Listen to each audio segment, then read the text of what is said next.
أعوذ بالله من الشيطان الرجيم. لو أنزلنا هذا القرآن على جبل لرأيته خاشعا متصدعا من خشية الله وتلك الأمثال نضربها للناس لعلهم يتفكرون.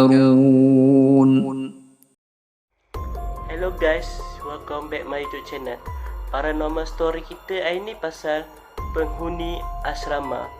Kita beri nama samaran yang cerita hari ni sebagai Zulin, bukan nama sebenar. Zulin ni dia mempunyai 4 adik-beradik. 2 orang kakak dia dah bekerja dan dia dengan adik dia je lah masih bersekolah. Zulin ni dia berumur dalam, dia bakal ambil SPM lah tahun 2010. Jadi dia dapat keputusan cemerlang dekat sekolah dia dan dia dapat pergi satu asrama. Jadi dekat nak masuk asrama ni hanya 15 orang je pelajar kat sekolah dia yang terpilih. Jadi Zulin ni macam pelajar yang terbaik lah dekat sekolah tu untuk terpilih untuk pergi ke asrama tu. Dia pun bila dah tahu result dan dia tahu dia dapat masuk ke asrama tu, dia pun beritahulah dekat mak ayah dia kan yang dia dapat masuk asrama yang cikgu dia terpilih untuk 15 orang tu lah. Bila mak ayah dia dengar, mak ayah dia pun macam dia rasa macam bangga lah dengan dia kan. Tapi masa mula Zulin dia macam tak nak pergi pun sebab dia macam tak biasa kan berjauh dengan mak ayah ni, jadi macam susah lah sikit kalau nak pergi tu kan. Tapi mak ayah dia pun macam pujuk juga Zulin sebab itu macam yelah untuk masa depan dia kan, untuk kebaikan dia juga. Bila dah pujuk, Zulin pun macam bersetuju lah untuk masuk asrama tu. Bila Zulin dah bersetuju untuk masuk asrama tu, mak ayah dia pun macam belilah kan keperluan dia untuk masuk asrama tu. Bila tak lama lepas tu tibalah hari untuk pendaftaran Zulin masuk ke asrama tu. Hari pendaftaran tu bermula daripada pukul 8.30 pagi hinggalah pukul 1.30. Jadi hasil pendaftaran tu dalam pukul 8.30 tu semua ibu bapa pelajar ni semua kena masuk dalam dewan dah untuk dengar macam taklimat daripada pengetua dengan cikgu-cikgu tu dan untuk beli barang-barang keperluan asrama dalam dewan tu lah kan sekaligus sebab macam senang kan. Jadi mak ayah macam tak payahlah macam tercari-cari kan, semua dalam dewan tu jadi senang untuk mak ayah. Bila dah siap dengan ceramah semua tu dalam pukul 1.30 barulah ibu bapa boleh ambil macam boleh pergi ke asrama lah kan semua pukul 1.30 tu. Jadi ibu bapa pun dengarlah ceramah dalam pukul semua tu lah kan. Dalam pukul 1.30 tu ibu bapa pelajar ni pun pergilah ke asrama untuk ambil kunci bilik masing-masing dan masuk bilik anak-anak dia orang ni lah. Jadi Zulin pun dapatlah satu bilik yang nombor bilik tu boleh katakan dalam nombor dom 16, nombor dom 14 lah, boleh kata bilik yang dom 14. Jadi Zulin pun dalam satu bilik dia tu ada 8 orang. Jadi masuk dalam bilik tu, dalam lepas dah angkat-angkat barang semua tu, mak ayah Zulin ni macam biasa kan, salam semua tu, tinggallah dia dengan kawan-kawan dalam bilik dia tu. Bila mak ayah Zulin dah tinggal Zulin dengan kawan-kawan dalam bilik dia tu, Zulin pun berkenalan lah dengan kawan-kawan dalam bilik dia tu. Bila dah berkenalan, borak-borak panjang semua tu, jam pun menunjukkanlah pukul 4.30. Jadi diorang yang budak-budak pendaftaran duduk-duduk asrama ni kan, diorang kenalah ikut peraturan asrama. Pukul 4.30 tu diorang semua kena pergi semaya asar lah kan. Jadi diorang pun pergilah semaya asar. Lepas dah semaya asar semua tu dalam pukul 5 diorang minum petang. Lepas tu pas siap minum petang tu diorang boleh pergi padang lah kan, macam orang kata riadah lah kan. Lepas dah riadah semua tu diorang kena pula balik dalam pukul 6, diorang kena balik asrama balik lah untuk siap-siap makan malam dengan solat maghrib. Jadi dalam pas solat maghrib tu diorang akan duduk pula dalam surau daripada pukul 7 tu hinggalah pukul 9. Pukul 9 diorang barulah boleh balik asrama pergi dalam bilik apa orang kata, dalam bilik prep kan. Bilik prep macam budak-budak asrama selalu buat kerja semua tu kan. Jadi diorang pun macam, yelah budak-budak baru masuk asrama ni kan, banyaklah nak cerita, banyaklah nak tanya kawan semua kan, pun tadi kawan baru ni. Jadi diorang pun macam borak lah dalam bilik prep tu pula. Kan budak-budak lama ni buat kerja, diorang ni budak-budak baru, hari pendaftaran kan, mana ada kerja lagi, sesi kenal dulu lah kan. Jadi pun borak lah pula dalam bilik prep tu. Lepas tu pada borak dalam bilik prep tu, dalam pukul 10 diorang pergi kedua makan. Pukul 11 mak dia pula macam beratur apa panggil, beratur dia buat malam beratur dia buat malam untuk cek belajar cukup tak cukup semua tu. Dalam pukul 11.30 baru ada orang balik bilik untuk tidur.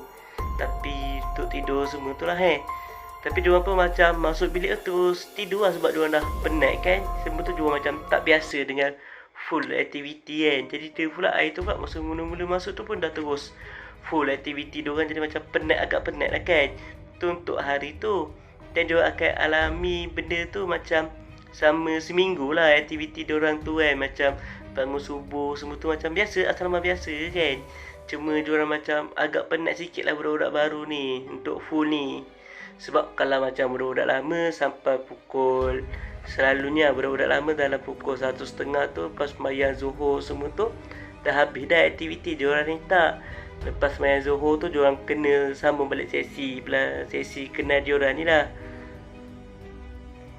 Jadi diorang pun buatlah aktiviti diorang, sesi kenal diorang selama seminggu.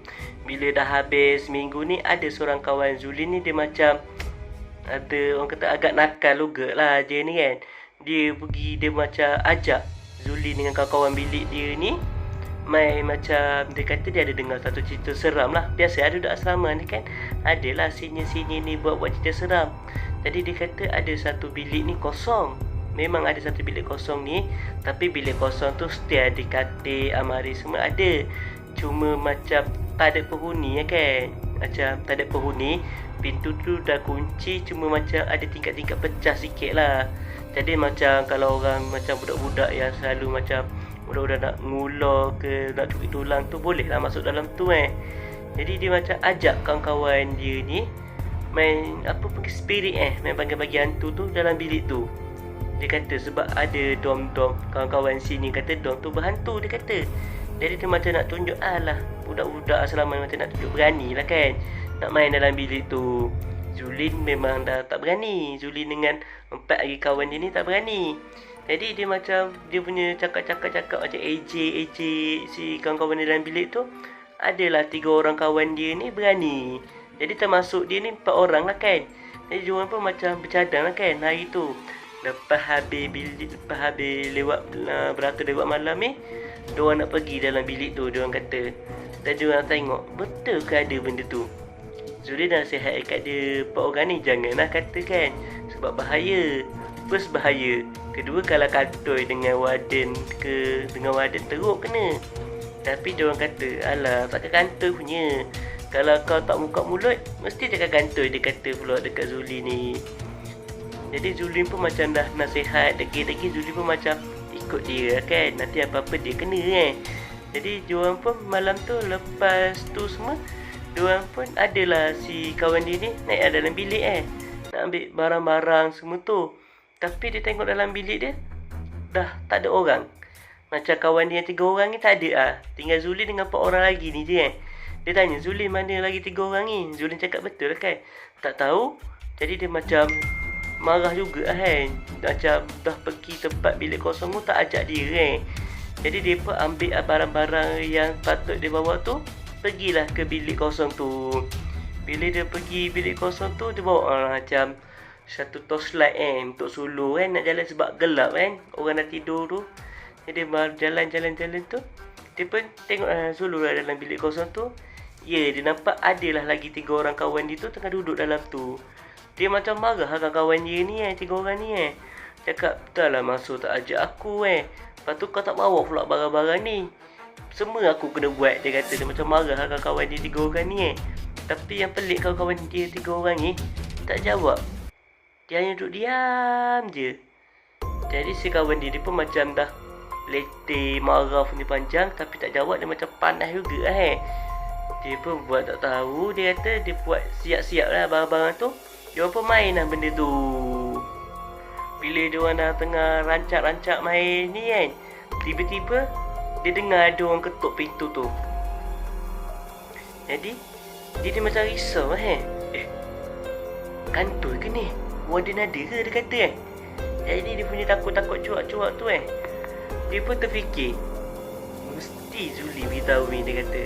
Sebab dia je tahu ni, dia kata. Mesti Zuli beritahu ni. Aduh, Zuli ni, dia kata dah kantoi. Tapi kawan dia 3 orang lagi dia mesti ada. Jadi dia macam nak bagi buka pintu, tak boleh. Sebab dalam permainan, syarat dalam permainan ni, kalau nak main benda tu, tangan dia ni kena letak atas tata papan lah, tata papan tulisan ni. Jadi bila dah seru, dah main benda tu datang, dia kena teruskan lah benda tu. Kalau nak tamatkan permainan tu, dia kena contoh lah, saya cakap kat benda borak-borak benda tu, saya kata okey balik. Benda tu kata tak nak. Selagi benda tu kata tak nak, Zuli tak boleh angkat tangan dia ni. Sebab ibarat ada orang kata lah, saya tak tahu betul ke tidak orang kata bila dia macam terlepas dari silin tu, benda tu macam terkeluar daripada tu dan takkan payah lah nak masuk balik macam bebas lah. Yang tu saya tak tahu betul ke tidak dengan cerita orang kan. Jadi dia macam itulah permainan dia, syarat permainan dia ni. Jadi dia suruh benda tu pulang. Benda tu kata tak nak pulang, benda tu tak nak. Orang dah ketuk pintu kuat ni, Warden macam marah kan kat dia ni. Dia tak nak. Dia pun dah macam tu, dia pun macam cakap kuat-kuat kat benda tu kan, suruh benda tu balik. Pun benda tu kata yes, dia nak balik.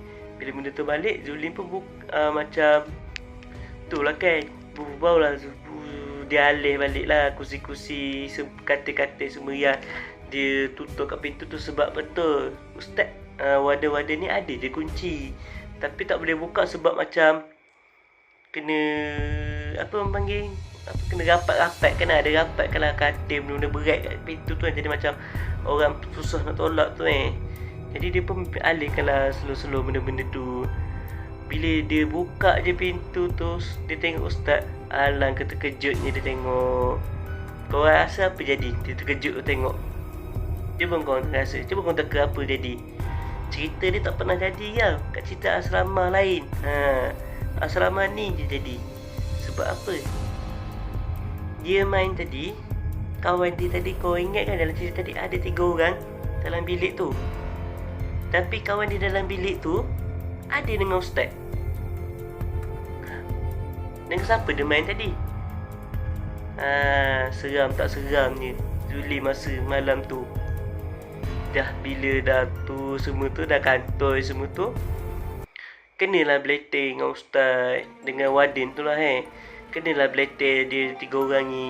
Dah kena beletih, kena denda lah pula. Esok tu dia orang kena denda. Denda dia orang kena cuci tandas asrama diorang tu setiap dom.